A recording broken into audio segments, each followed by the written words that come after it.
Kidlat News Updates. Mga balita ngayon, 12,000 na mga deboto ng Poong Jesus Nazareno na una na sa pahalik, patuloy ang pagdagsa sa Quirino Grandstand. Iligal na paputok sa Pampanga at Ilocos Norte winasak ng pulisya. Ipinangakong delivery ng mga abandonadong balikbayan boxes iniurong ng Bureau of Customs sa Pebrero. Ako po si Cesar Soriano para ihatid ang mga nangungunang balita sa buong kapuluan ngayon.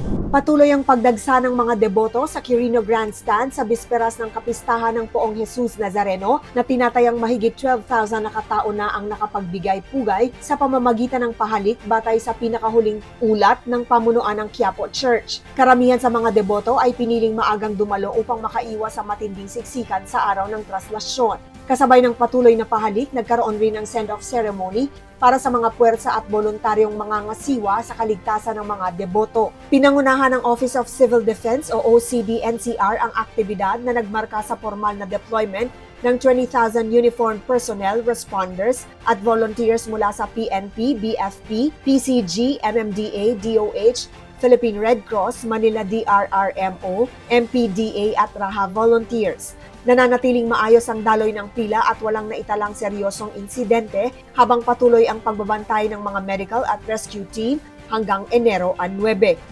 Sabay na winasak noong Enero 7 ng pulisya sa Pampanga at Ilocos Norte ang libo-libong iligal na paputok bilang bahagi ng pinaigting na kampanya laban sa mga mapanganib na gamit tuwing Pasko at Bagong Taon. Ginawa ng Pampanga Police Provincial Office ang ceremonial destruction ng mahigit 1,000 illegal mufflers, boga at assorted firecrackers na nasamsam noong holiday season.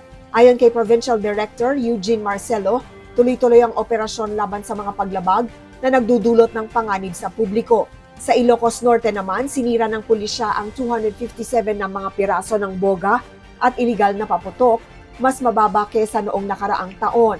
Iniulat ng mga otoridad na walang naitalang sunog dulot ng paputok, habang 30 minor burn injuries ang nai-record mula December 21 hanggang January 5, mas mababa rin kaysa noong 2024. Ayon sa pulisya at BFP, malinaw na epekto ng mahigpit na pagpapatupad ng batas at mas mataas na kamalayan ng komunidad ang pagbawas ng disgrasya at pinsala. Iniurong ng Bureau of Customs o BOC ang deadline ng pamamahagi ng humigit kumulang 130,000 na mga abandonadong balikbayan boxes para sa mga pamilya ng Overseas Filipino Workers o OFWs.